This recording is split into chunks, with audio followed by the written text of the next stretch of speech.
안녕하십니까. 최태일의 이념 강좌 9번째 시간이 되겠습니다.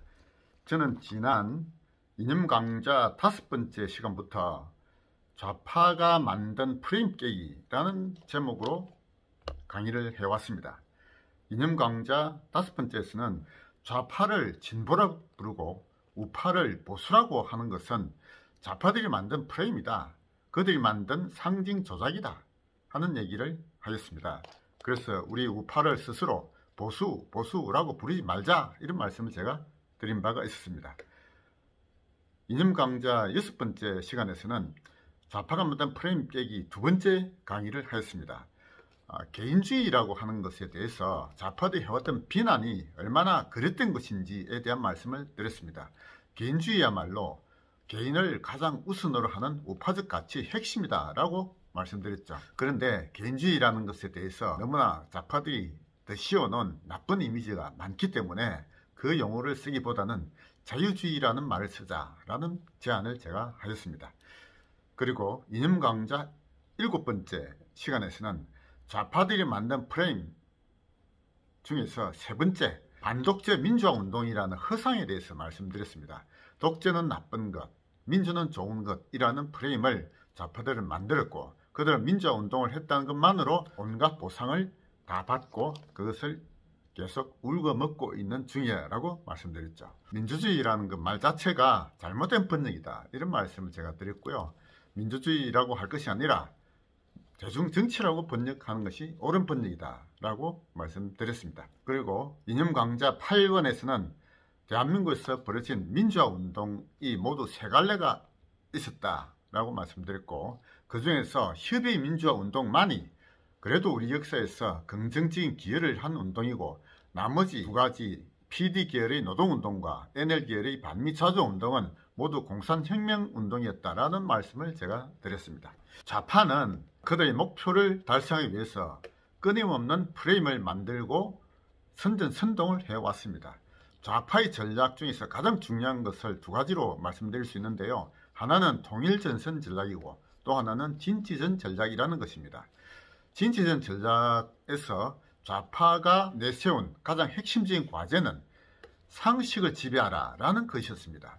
대중이 상식이라고 알고 있는 것은 그 뿌리가 워낙 깊이 심어져 있어서 그것을 뒤집기가 매우 어렵습니다. 좌파들의 세계관을 대중들이 상식으로 받아들이도록 그들은 끊임없는 선전선동을 해왔었습니다. 선전선동의 대상으로 가장 손쉬운 대상은 어린아이들입니다. 학생들, 초, 중, 고등학생, 학생들에게 그들이 원하는 세계관, 그들이 원하는 역사관, 그들이 원하는 그런 가치관을 심어줌으로써 그 아무것도 없는 하얀 백지에 그들이 원하는 그런 세상을 심어놨습니다. 그래서 이것을 바로잡기가 굉장히 어렵습니다. 좌파들은 그런 진취전을 오래전부터 해왔습니다.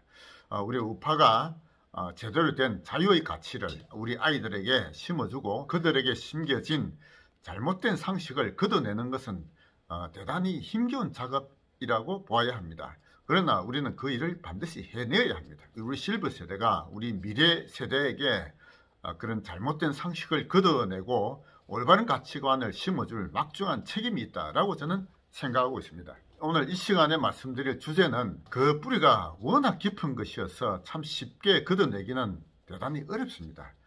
제가 말씀드리고자 하는 주제는 친일파라는 것에 대한 것입니다.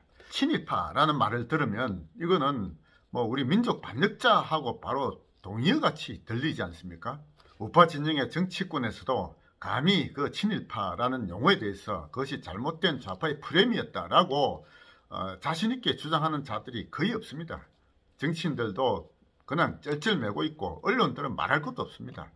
극히 일부의 역사학자, 우파 지식인들만이 이것이 잘못된 프레임이다 하는 말들을 하고 있습니다. 오늘 제가 하는 방송에서 이 친일파라는 것이 얼마나 잘못된 프레임인지 하는 것만 깨닫게 된다면 그것만 하더라도 큰 성과를 거두는 것이다 라고 저는 생각합니다. 친일파라는 것이 우리에게 마치 민족 반역자 같은 이미지로 더 씌워진 것은 언제부터였느냐 하면은 그것이 해방 이후에 소련이 만들어 놓은 그런 프레임에 의해서였다라고 저는 생각하고 있습니다. 일제시대를 어떻게 볼 것인지에 대한 말씀부터 드려보겠습니다.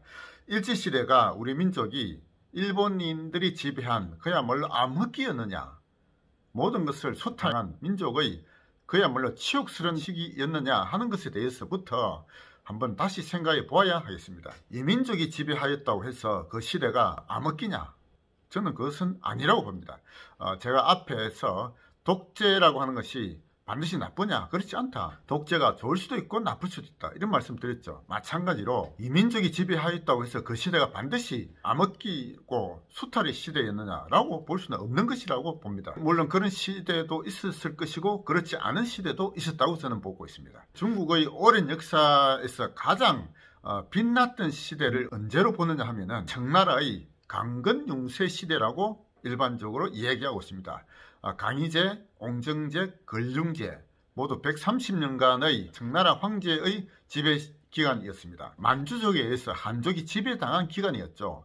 그러니까 중국 민족의 대다수를 차지하는 한족의 입장에서 보면 이민족의 지배하에 있었던 기간이었습니다. 그런데 만주족이 지배하였다고 해서 반드시 그 청나라가 암흑기였느냐 라고 본다면 그렇지 않다는 것입니다. 강희제, 옹정제, 걸륭제의 3대 130년간이 중국의 오랜 기간에서 가장 융성했던 시기였다라고 하는 것은 대부분의 역사학자들이 인정하고 있는 것입니다. 지금 중국인들도 그것을 다 인정하고 있습니다. 또 한 가지, 우리 홍콩을 한번 봅시다. 홍콩이 아편전쟁 이후에 150년간 영국의 식민지로 조차되었습니다. 150년간의 영국의 지배시대가 과연 암흑기였느냐 하는 것이죠. 그 기간을 넘어서 원래 약속대로 중국에 반환됐지 않았습니까?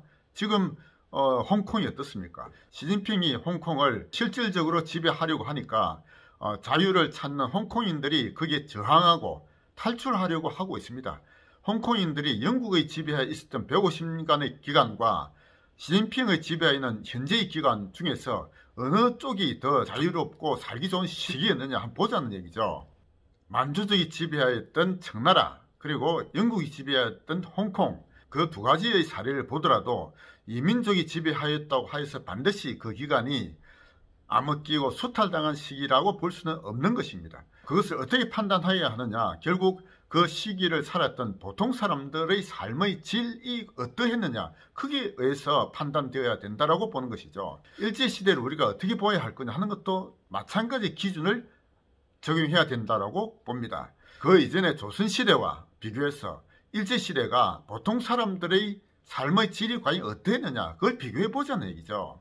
물론 지배자는 바뀌었죠. 지배자는 일본인이 지배를 한 것입니다만 그 전에 같은 민족이라고 하는 조선시대와 비교해 보면은 보통 사람들의 삶이라고 하는 것들은 대부분 보다 삶의 질이 향상되었던 기간이었다라고 보아야 합니다. 그것은 모든 통계를 통해서도 다 나타나는 것이죠. 인구수라든지 평균 수명이라든지 교육의 수준이라든지 양반 썩놈의 신분 차별이라든지 보통 사람들이 관직에 들어갈 수 있는 길이 얼마나 열려 있었다는 것인지 건강 상태라든지 이런 모든 것들을 비교해 보자는 얘기죠. 그런 보통 사람들이 삶의 질이라는 기준으로 비춰본다면 일제시대는 조선시대보다는 월등히 더 생활 수준이 나아졌던 시대였다라고 하는 것은 누구라도 부인할 수 없는 것이라고 봅니다. 그럼에도 불구하고 지금 이 시대에서 친일파라는 말만 들으면 마치 민족 반역자라는 이미지가 더 씌워지지 않습니까? 과연 그런 이미지를 누가 만들었느냐 하는 것입니다. 지금 이 대한민국에 남아있는 분들 중에서 일제시대를 제대로 기억하는 분들은 얼마 남지 않았습니다. 일제시대를 기억하는 것 그리고 친일파라는 이미지를 통해서 일반적으로 기억하고 있는 것은 그 당시 실제로 살았던 경험에 의해서 얻은 그런 지식이 아닙니다. 그것은 만들어진 지식, 더 씌워진 지식이라고 보아야 하는 것이죠. 이미지가 더 씌워진 것입니다. 일본 놈들이 우리 조선인들을 수탈하고 처녀들을 위안부로 강제로 끌고 가고 노무자들을 강제로 행용시키고 그리고 군대도 강제로 끌고 가서 총알바지로 만들었다.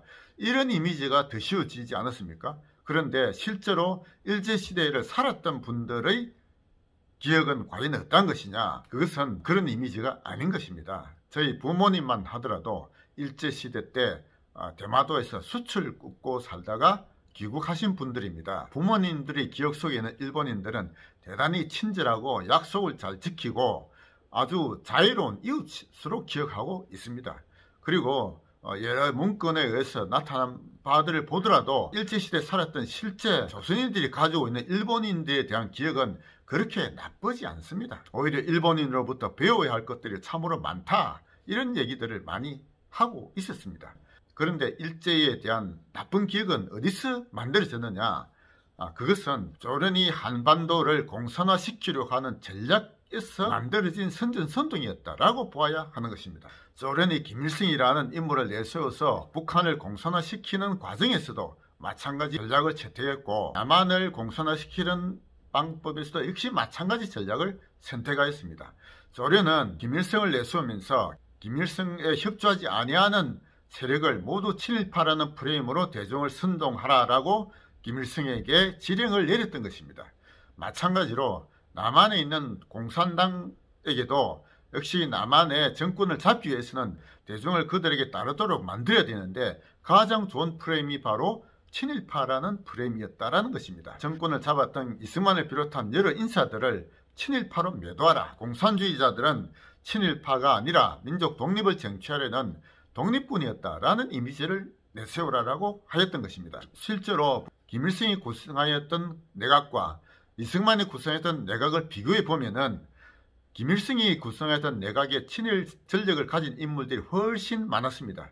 이승만이 구성하였던 내각에는 친일 기억력을 가졌던 사람들이 거의 없었습니다. 그러므로 친일파라는 전략은 조선이 한반도를 공산화하기 위해서 만든, 대중을 선전선동하기 위해서 만든 프레임이었다라고 보아야 하는 것입니다. 소련은 1917년 공산혁명을 성공시키고 나서 소련이라는 공산주의 체제를 유지하면서 선전선동의 수준이 굉장히 발달하였습니다. 사실과 다르면서 그들의 목적을 달성하기 위해서 항상 대중을 그들에게 따르도록 거짓을 만들고 대중을 세뇌시켰던 것입니다.